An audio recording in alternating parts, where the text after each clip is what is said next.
பெஞ்சல் புயலுக்கு அப்புறம் இப்பதான் எங்க ஏரியால தண்ணி வடிய ஆரம்பிக்குது. ஆனா திடீர்னு காலையில இருந்து பார்த்தோன்னா எங்க ஏரியாவே தண்ணியா இருக்கு. என்னன்னு கேட்டா எங்க ஊர்ல இருக்க ஏரி முழு கொள்ளல வெட்டிடுச்சு. ஸோ அதனால நம்ம ஏரியால தண்ணியா இருக்குன்னு சொன்னாங்க. இதுதாங்க காஞ்சிபுரம் மாவட்டத்தோட 2வது பெரிய ஏரி வைரமேக தடாகம். அங்க எச்சரிக்கை போர்டுல போட்டுருந்தாங்க, குளிக்க கூடாது, துணி துவைக்க கூடாது, செல்ஃபி எடுக்க கூடாதுன்னு. சரி வாங்க நம்ம இப்ப சித்தேரியை போய் பார்ப்போம். நம்ம சித்தேரிய மேல இருந்து பார்த்தா ஃபுல் வியூங்க இது.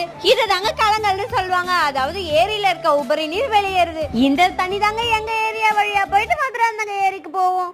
அங்க குளிக்க கூடாது, செல்ஃபி எடுக்க கூடாது, அப்படி இப்படின்னு வெளில போட்டுருந்தாங்க. அதெல்லாம் தாங்க அங்க பண்ணிட்டு இருக்காங்க. வாங்க இப்ப நம்ம பெரிய ஏரியை பார்க்கலாம். இந்த ஏரி சித்தேரியில இருந்து ஒரு 3 கிலோமீட்டர் தள்ளி வந்தா காட்டுப்பாக்கம்ன்ற கிராமத்துல இருக்கு. இங்கேயும் அதே மாதிரி தாங்க ஏரியில இருக்க தண்ணி வெளில வர காட்சி தான் இது. இந்த பெரிய ஏரியில இருக்க உபரி நீர் கமலாமூண்டி எண்டத்தூர் வழியா போயிட்டு மதுரை அந்த ஏரியை ரீச் பண்ணுது. அப்ப பார்த்தனா வயிறு குவாஞ்சி என்னன்னு பார்த்தா சமைக்கவே இல்லை. டைம் 1 ஆகுது. சரி வாங்க போய் சமைக்கலாம்னு சொல்லிட்டு நாங்க வீட்டுக்கு கிளம்பிட்டோம். Bye from Sashu.